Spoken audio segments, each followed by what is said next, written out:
Hello and welcome to another edition of the RDECOM Update. I'm Raina Williams. Andrika Thomas recently traveled to the nation's capital for the announcement of this year's 4 national team winners of the eCyber Mission competition. The U.S. Army's eCyber Mission program recently awarded its national winners $5,000 in savings bonds for placing first in the national judging competition in Washington, D.C. eCyber Mission is a web-based science, math, and technology competition for students in grades 6 through 9. These students compete for regional and national awards while solving issues in their communities. Students presented their projects to a panel of judges.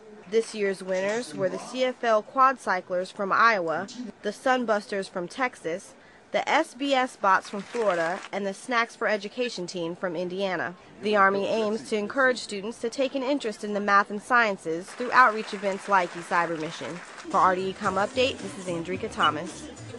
Like eCyber Mission, a large part of Army outreach efforts includes encouraging young people to become involved in technology.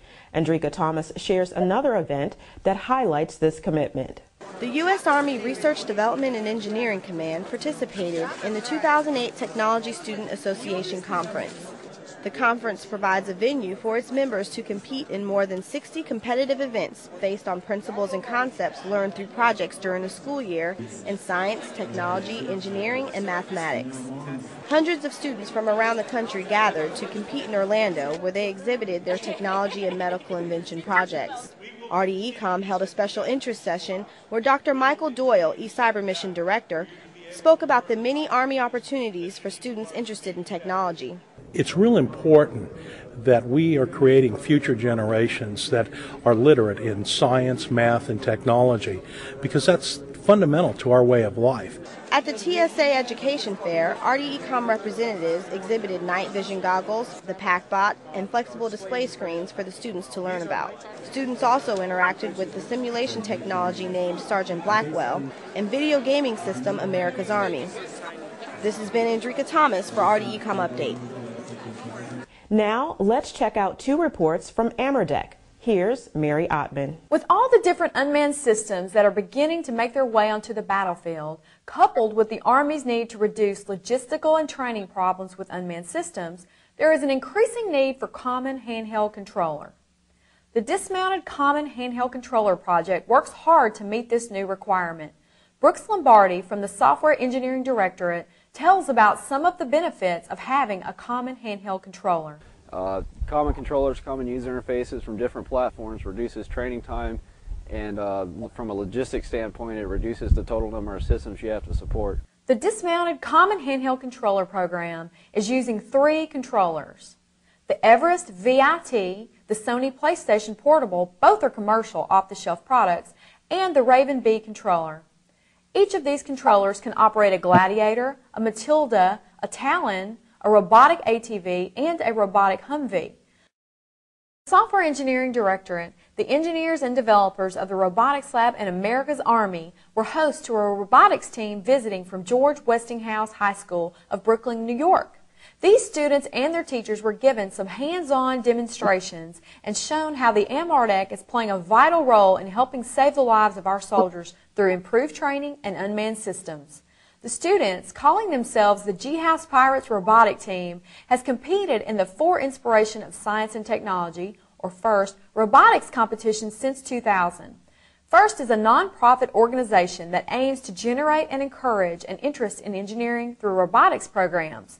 The time spent with SED personnel provided these students with a greater knowledge of real-world applications for robotics and hopefully the inspiration to continue their education and pursue careers in science and engineering. RDECOM not only sustains our warfighters, but also the R&D industry and our nation. With the scope of activities increasing at Aberdeen Proving Ground in Maryland, RDECOM took part in a Harford Community College showcase of the technologies here and coming to APG. Stephen Rochette has the details. The U.S. Army Research Development and Engineering Command recently participated in the Aberdeen Proving Ground Technology Showcase. The 2-day event featured 30 exhibitors representing the Army, small business, and local government. Several hundred in attendance witnessed presentations on technology transfer opportunities at APG. RDECOM Deputy to the Commander Gary Martin spoke about the importance of reaching out to the community during a period of transformation.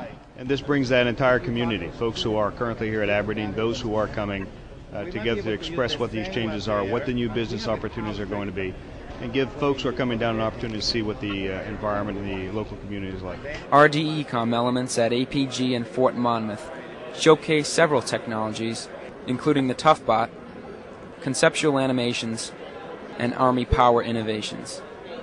In his keynote presentation, Martin addressed APG 2012, a vision for the future of the installation, as unmatched in the Army with its support to the warfighter. But 2012 signifies not the end of BRAC, but really the beginning of our transformation as an Aberdeen Proving Ground, one of the three major acquisition communities in the Army and AMC. And from my perspective, it'll be a place like no other. Reporting for RDECOM Update, this is Steve Rochette. That does it for this edition of the RDECOM Update. I'm Raina Williams reminding you to make sure you do something to support the warfighter today. Thanks for watching.